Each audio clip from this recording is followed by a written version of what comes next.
EXPs, how you guys doing on this lovely day? I'm currently in Ohio again, Ohio. I know I checked in with you guys last week and I was here. Well, fate has brought us back to this lovely cold city up by the Dayton area. So while we wait for our next load, I want to check in with you guys, say hello, drop me some hearts, give me a wave, say hello, let me know where you guys are checking in from. All right.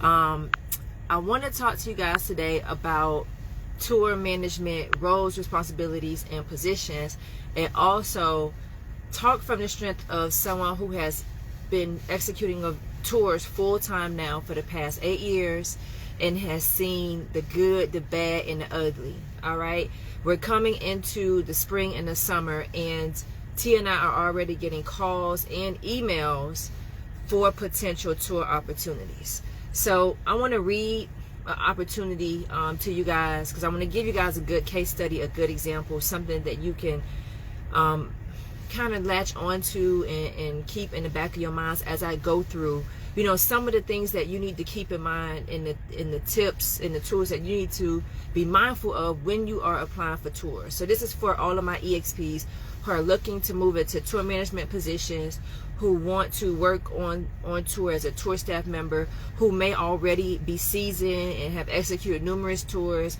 but now you're seeing more tour opportunities arise, and you want to make sure that you are putting your best foot forward, right, and putting yourself in position to receive the best opportunity and be compensated accordingly. Or you just might be someone who has extensive experience in the industry, and you're like, okay, Jay, I'm confident, I got my resume together, I got my video resume, like I'm ready to go ahead and start applying for the tour opportunities, so that I can receive higher compensation, you know, and just receive consistent opportunities. Because I know that struggle of being a brand ambassador, right, and working multiple events, 5, 4, 3 events in a day, you know, just to have that consistent money and those checks coming in. It's nothing like getting your first tour and not having to go from BA job to BA job and just have that consistent, you know, check coming in every week. It's nothing like that.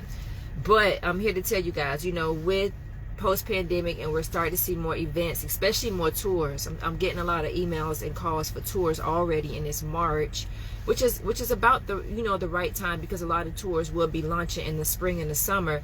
There are some things that you got to be mindful of. All right. So let me read this job description in this opportunity that T and I received yesterday. All right.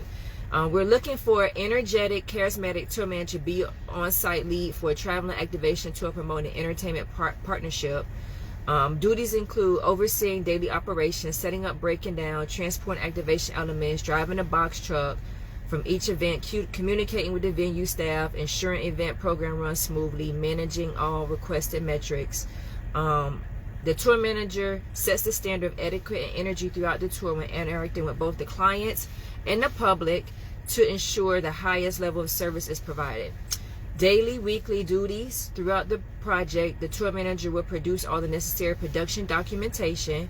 So you have to do budgets, the expense report, post-activation recaps. It's also responsible for booking their own hotel and collecting all the receipts, expenses, and tracking throughout the tour. So you got to have a chauffeur's license, DOT medical card, got to be comfortable driving a 26-foot box truck, must be able to lift 75 pounds, must be organized, must be able to stand, sit, crouch, and bend for extended periods of time, must have basic AV technology experience.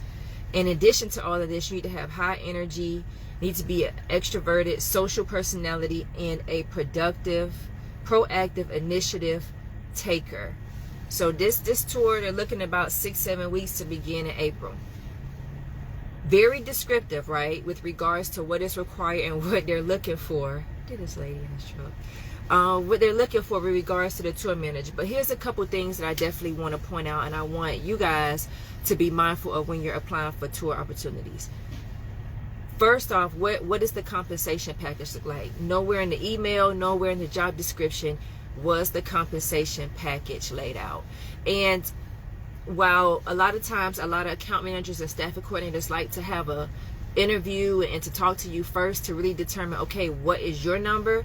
you need some type of basis when you are applying for tour opportunities to go off of, so that you can then determine, okay, this is the foundation, this is the standard, this is the basic that they're looking to pay for this opportunity. Is it really even worth me considering it, being that the compensation may be lower or may not meet the expectations that I'm looking to receive for any tour opportunity? I'm gonna start at the top. As a client, this is Fortune 500 brands, this is small businesses, this is companies that are looking to go ahead and execute and have execute an experiential marketing tour, experiential marketing program, whether it be for months, whether it be for weeks on end, right? Clients, you got to set realistic expectations for your program. If you want this elaborate, this intricate, this well-designed, this huge footprint, this huge activation, you have to understand that there are EXPs, there are tour managers such as myself and other individuals who are going to be responsible for transporting those assets, who are going to be responsible for picking those things up, for taking them in and out of any of the vehicles or even of the pop-up mobile displays, setups. They're going to be responsible for being hands-on and touching those event assets and elements every time an event is executed and an activation occurs. In addition to that, if it's a really extensive tour, right, where you have a big footprint, where you have a lot of moving parts and a lot of moving elements, labor staff will be needed and contracted to assist with managing that program, right, and coming out and helping to set those event element assets up. I say all that to say, clients, don't set your team up, your tour managers, up for failure, i.e., give them event assets and elements that are going to be easy to move, easy to maneuver, that won't require, a lot of wear and tear on their bodies. Yeah, it might require one or two people to lift something, but you can't make event assets and elements that are cumbersome and that are going to take hours at a time to set up and require a lot of hands. Okay, we got to be realistic with the expectations that we have. Yes, the pretty displays and the pretty setups, they work for a certain type of event and a certain type of activation, but if we're talking about a tour that's going to be 3 to 6 months, where you're going to be doing activations at festivals and you're going to be required to set up and break down in 2 or 3 days, you got to be realistic with what you want in your vision for the actual activation in your actual footprint. Account managers, agency owners, you also got to be stern and be honest with your clients when you are bidding for these projects. I get it, and I understand that sometimes a lot of agencies are looking at the bottom line. They're looking at, okay, this is the money that we can make from this tour. This is the opportunities that it will provide in the future for us to be able to execute multiple programs and events for this client. But you also got to be mindful and considerate of the tour managers who are going to be handling these assets on a day-to-day basis. All right? Don't set your tour managers and your team up for failure. I'm going to say it again. Don't set your tour managers and your team up for failure out there in the field, because they are your first line of defense and the ones who are going to be executing these events on a day-to-day basis. Okay? Be honest with your clients. Set realistic expectations for them and let them know, okay, this is what we're capable of. This is the manpower we have. This is what our team can activate and can realistically put together for you from a fabrication standpoint and execute, and it won't be cumbersome or potentially cause any issues with the staff that's going to be executing that potential program. Because I'm here to tell you guys from personal experience, I've been on tours where we've had 100 by 80 footprints, where we've had 12-hour setups, 8-hour breakdowns, a lot of moving parts, a lot of moving people, a lot of moving elements, 2 box trucks and a tour vehicle. All right, we've had 53-foot tractor trailers that I'm driving now, and I've had 8 to 10 labor staff that I had to manage just for an activation that occurred for 1 to 2 days. That's a lot of work. All right, that's a lot of wear and tear on the tour staff, especially if we're talking about something that's going to be going on for months on end. So account managers, staffing coordinators, agency owners, Be honest with yourself, be honest with the team, and ask yourself, okay, do we really have tour managers that are qualified and capable that are going to be willing and able to take this on? And more importantly, make sure that the EXPs that are going to be doing this are compensated accordingly. Compensated for the work, for the time, for the effort, for the labor that's going to be involved in this. Because it's not just, as we know, I'm going to speak for the tour managers out here, it's not just about setting up that activation. You got to do site checks. You got to make sure you're calling up the brand ambassadors or labor staff prior. You got to make sure that you are meeting with the on-site contacts. You got to make sure that all the event assets and elements that the client has paid the agency for, that it's going to be the event, the program, the tour is going to be successfully executed. And the best agencies, right, and the best account managers, I hate to say it, but a lot of times are the ones that have worked in the field, because they understand the day-to-day logistics that go into traveling from market to market, from city to city, to successfully not only make it to an event site, but to execute an event on a day-to-day, month by month, week by week basis. They understand what goes into that, and they are able to properly prepare, or even if they can't prepare for everything, because no day on tour is ever the same, and you can't be prepared for every obstacle that's going to come. But they're able to hedge and heed and help put fires out before they become big fires, right? With the tour managers that are going to be executing programs. So to my agency owners, to my account managers, it is in your best interest, especially agency owners, to make sure that you are looking to hire account managers that have experience, field experience, tour experience, and that understand what it takes, I'm going to wave to everybody, on a day-to-day basis to successfully execute a program. All right? For my EXPs, if you're going to be looking to move into executing tours this spring, this summer, make sure you understand the compensation package.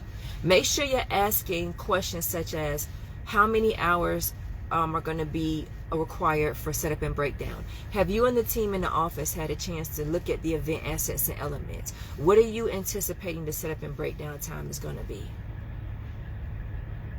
How many hours have you guys set aside for post recaps and site checks? Is this going to be included in the overall compensation package that you're offering?